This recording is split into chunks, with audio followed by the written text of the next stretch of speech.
বাংলাদেশি মানুষ বিদেশি মানুষের কাছে নিজেদেরকে এইভাবে রিপ্রেজেন্ট করছে, আমরা নিজেদেরকে এইভাবে তাদের সামনে তুলে ধরছি, লুটপাট করে, চুরি করে, ডাকাতি করে, মূর্তি ভেঙে এইভাবে কি দেশের সম্পদ নষ্ট করে নিজেকে আপনি রিপ্রেজেন্ট করছেন বাহিরের দেশের কাছে?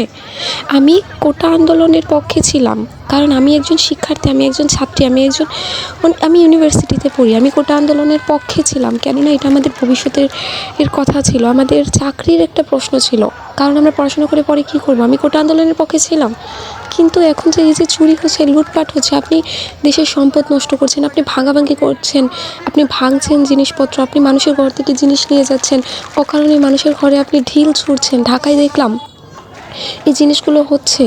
কেন হচ্ছে? শুধুমাত্র ঢাকায় না, বিভিন্ন জায়গায় হচ্ছে, বিভিন্ন জেলায় হচ্ছে, উপজেলায় হচ্ছে। কেন আপনারা এরকম করছেন? আপনি ঘরে বাইরে আগুন লাগিয়ে দিচ্ছেন, আপনি গণভবন থেকে জিনিস চুরি করে নিয়ে আসছেন।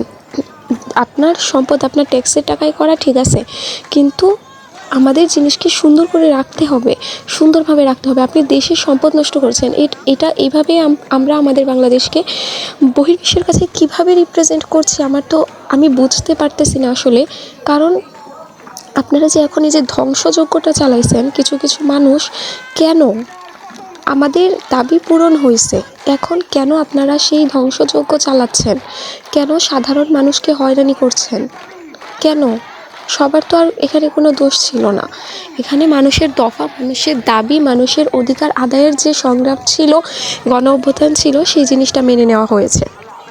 এখন আর সরকার নেই, দেশের সরকার নেই, তাই বলে কি আপনি যা খুশি তা করবেন? আপনি একটা জিনিস দেখলাম যে আমাদের যে বঙ্গবন্ধু শেখ মুজিবুর রহমান ছিল, আচ্ছা আপনি একটা জিনিস বলেন, তখন তো ওনার কথাই আমাদের দেশটা স্বাধীন হয়েছিল। আপনি ওনার মূর্তির মধ্যে উপরে জুতা ঝুলাইতেছেন, ঝুলায় আপনি ওর গলার মধ্যে দড়ি বেঁধে বেঁধে আপনি মূর্তি টেনে টেনে ফেলতেছেন, আপনি দেশের সম্পদকে নষ্ট করতেছেন না?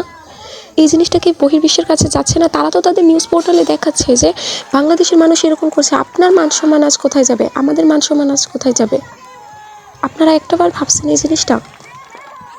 খুবই খুবই খুবই খারাপ লাগলো এই জিনিসটা দেখার পর, এই জিনিসটা ভাবার পর যে দেশে এসব কী হচ্ছে এখন। আমাদের দাবি তো আদায় হয়েছে, দাবি আদায়ের পর আবার আপনারা এইসব কেন চালাচ্ছেন?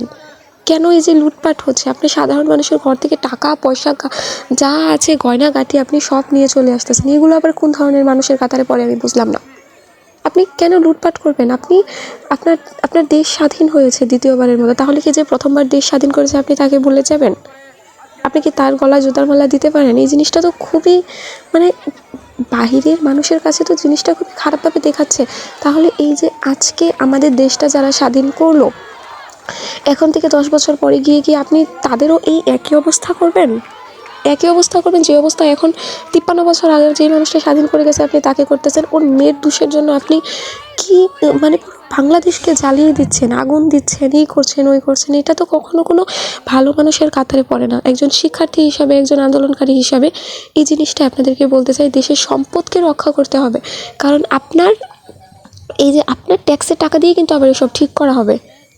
আপনারা যারা করছেন আপনার বাবা মার টাকা দিয়েই কিন্তু ঠিক করা হবে, আপনার টাকা দিয়ে ঠিক করা হবে, আমার টাকা দিয়েই ঠিক করা হবে।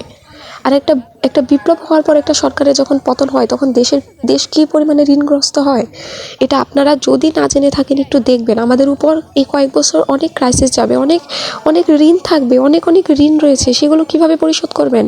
দেশের সম্পদ যে নষ্ট করছেন, বিদেশি মানুষকে আমাদেরকে খুব ভালো বলতেছে। আপনি এতদিন একটা আন্দোলনে, একটা সংগ্রামে ছিলেন, আপনি ভালো ছিলেন। বাহিরের দেশের নিউজ মিডিয়াগুলো এখন আমাদেরকে কিভাবে রিপ্রেজেন্ট করতেছে, এই জিনিসটা একটাবার ভেবে দেখবেন যে কিভাবে আমাদেরকে রিপ্রেজেন্ট করতেছে। এই যে দেশের মানুষ হত্যাযজ্ঞ চালাচ্ছে, ধ্বংসযজ্ঞ চালাচ্ছে, এসবকে বাহিরের মানুষকে খুব ভালোভাবে দেখছে। আপনাদের মাথায় যদি বিন্দু পরিমাণ একটু জ্ঞান থেকে থাকে, একটু বুদ্ধি থেকে থাকে, দেশের সম্পদকে রক্ষা করুন, কারণ এসব আমাদের টাকা দিয়েই আবার ঠিক করা হবে। বিন্দু পরিমাণ সম্মান রাখুন, আদায় পূরণ